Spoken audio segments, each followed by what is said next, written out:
We have a breaking article. Even the Washington Post has to get in on the Hannity train, albeit 18 months late. But they're pointing out the prosecutors are using a grand jury as we speak as an investigation into Andrew McCabe, the second highest ranking FBI official. This is under James Comey, is now intensifying here.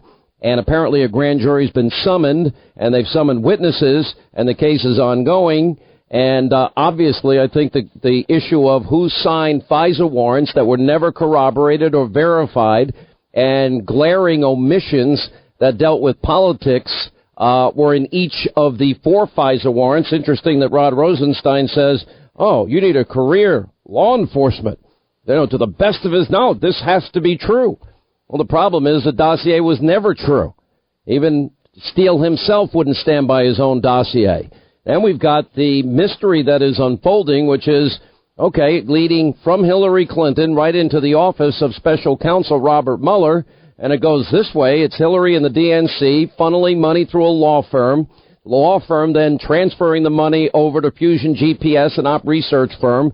Could be a campaign violation, but putting that aside, they go out and hire Christopher Steele, foreign spy. He uses all his dubious sources, puts together this series of papers, if you will, referred to as the dossier. Then, of course, there are 12 separate Bruce Orr 302s. I believe most of them dealing with Christopher Steele, if I'm not mistaken. Also, what we call or qualify as the Gang of 8 documents. That's the same binder information that was used to brief Congress this summer as a result of the subpoena, of its subpoena. And, of course, then we've got other apparently operational plans and exculpatory information that also exist. Tell me what I'm missing. You're not missing a thing, Sean. And I think that what we don't know is what's going to be most explosive in those documents. Remember, a few people have seen those documents. They are highly classified.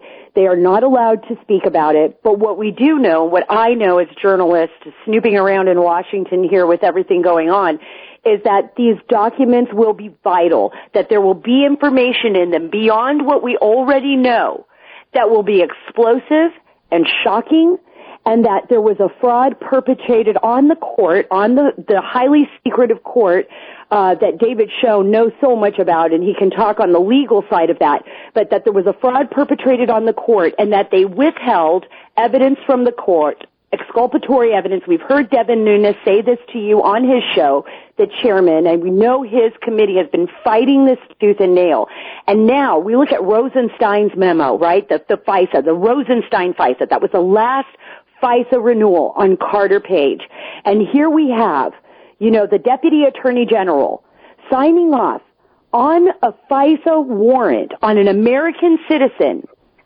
And he should have known, based on all of the previous renewals, what was going on here. But he signed off on it anyways. And this is the guy that's supposed to be overseeing the special counsel and Robert Mueller. And you said right on today, McCabe, the news is out. We've been talking about it for months, that there's a grand jury investigation into this. And I'm telling you, it's much deeper than just McCabe lying. This is a grand jury investigation into everything that has been going on. And that's what the Inspector General, Michael Horowitz, is looking at. I know that he has been collecting. Who would have convened this grand jury?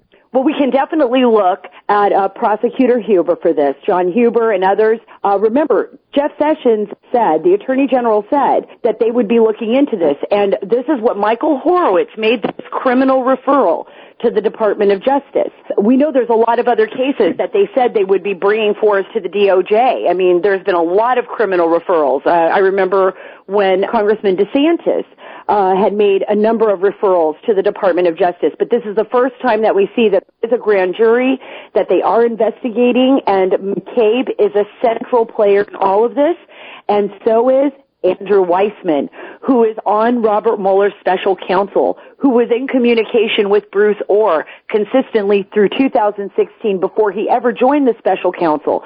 So there's going to be a lot of questions here. There's going to be, I believe, a lot of answers in the near future. But the most important thing is that President Trump, and hopefully he does, as sources have been saying, declassifies this information. He needs to declassify the FISA information that's being requested. We need the Broussard 302s, and we certainly need the Gang of Eight binder, the document that a few people were able to review with the Gang of Eight. Remember, they kept out the congressional investigators from that meeting. They did not want them looking at it, and what I was told is during that meeting, they never even bothered to open up that binder because everybody was fighting back and forth. So those are the three main chunks of documents that they're going to need. Unbelievable. Let me bring in David Schoen and get your, if a grand jury is convened, well, you know the old saying, you can indict a ham sandwich, but there seems to be a lot of meat on the bone here. And if that grand jury is in fact convened, and I got to imagine now that the Washington Post is, nearly 2 years late to catch up with the Hannity show, but they now see the severity, I think, and they're trying to play catch up.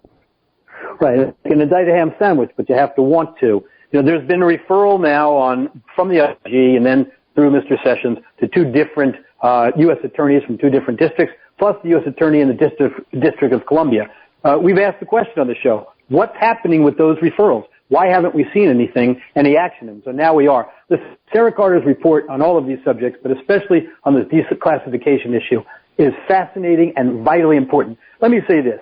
I have in front of me two letters from Judge Collier, the presiding judge of the FISA court, dated February 15, 2018. One to Congressman Goodlatte, one to Congressman Nunes. They're copied to Congressman Nadler, Schiff, Mr. Sessions, Mr. Ray. And here's what the FISA court says, the presiding judge on this declassification issue, because, by the way, you have all of these so-called scholars and pundits and people passing as journalists saying, the president can't do this. He doesn't have the authority. Well, he has the authority, and what Judge Collier says is the FISA court does not object to any decision of the executive branch to release any FISA materials to Congress. She also writes, the executive branch has great interest in national security and to maintain the integrity of any ongoing law enforcement investigations.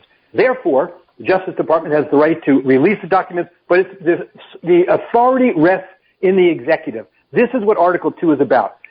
Last point I want to make. So the president has the ability and the power to unredact all this information. And let me just shift to Sarah. If he does that, Sarah, my sources say, and I hate when I hear this from Washington because they always disappoint and they always overplay their hand a bit. But I'm told over and over that it will be devastating and exculpatory to the president, and the whole house of cards can come tumbling down now. I believe that is absolutely true. And why do I believe this, Sean? Because this was such a gross violation already. The information that we have already shows such a gross violation and fraud perpetrated on the court.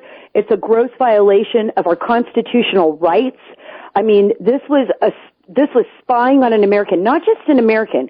They spied on this American because they were connected to the Trump campaign. That means they were collecting not just the information on Carter Page. It's not like they're just listening to him. They're listening to everybody that Carter Page is speaking to. And guess what? They're listening to those people's conversations with other people. So it's secondary and tertiary conversations. This is why this is so important. There has to be a reason. There has to be reasonable evidence that could lead the government to spy on you, to listen into your private phone conversations. We have to ask ourselves, how many more people did this happen to? This is just what we know about. We just know about Carter Page. This is one of many because remember, we forget that all of this started with us, Sean, way back when we were uncovering story after story on the unmaskings of Americans. You mean like Samantha Power unmasking, let's see, almost at a rate of one a day and a 350% increase on unmasking of Americans? In 2016, the election year, you mean that charge that we've not forgotten? That's what I mean exactly. That's what I mean exactly, Sean. And because we've been so inundated with so much news and because we're just so swamped with all of this breaking news and new layers of the onion, we forget where we started. What has happened with that investigation? What have they been doing to find out why was the UN ambassador then? Why was Miss Powers unmasking over 300 people towards the end of her tenure? Yeah, let me bring David back in. Oh, that's all. These are all issues that we're going to return to. at some point. Yes. But you're right. There's been so much breaking news and so many other new aspects of this to follow. I didn't mean to interrupt you, David, but I just wanted to get to how serious this information would be if the president doesn't unredacts this information, which he apparently might do. He said it now in at least 2 instances that I know of. Right, and Sarah's report on this is scintillating, frankly. What I'm looking for next, though, is an interview with Senator Cory Booker demanding that these things be declassified and published on the Internet because, after all, he's in favor of transparency. Oh, you mean the little grandstanding episode today? And it had turned out, by the way, that had been released, the very thing that he was saying wasn't released, that he was willing to go to jail over? Yeah, that was already released publicly. Thank you very much. Here's what's so troubling to me, I think. I carry every place I go a copy of the Constitution with me. I even uploaded the most recent version because I think it's changed somehow. There seems to now be, for all of these scholars and journalists and publics, a Mueller investigation exception to Article 2 authority. Article 2 vests authority in the executive branch. It spells it out. The Department of Justice is part of an executive branch.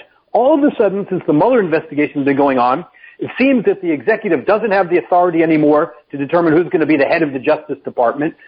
It doesn't have the authority now, we're told, maybe to declassify documents that the FISA court itself has said the executive branch has the greatest interest in and has the authority to release. So I haven't been able to find the Mueller exception in my copy of the Constitution. And I really would challenge some of these folks to tell me where it is. No, I think it's a great point.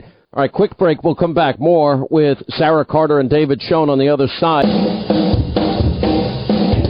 As we continue with Sara Carter and David Schoen, what do you make, in the middle of all of this with the president, we now have Mueller saying, we might just accept the idea that we can get written answers and it's only on the Russia, not on obstruction. Why do I believe now that Bruce Orr, which we now know has been the conduit, the back channel to Christopher Steele, and that Christopher Steele is talking about passing on and apparently has successfully passed on information to Andrew Weissman, who was Mueller's pit bull and number one at the special counsel's office, and there's even handwritten notes that mention this at this point. Now that the phony Clinton bought and paid for Russian lies are directly being fed from a guy that lied and a guy that won't even stand by his dossier. Is Robert Mueller feeling the heat of hiring people like Weissman and Jeannie Ray? Sara Carter. Oh, yes.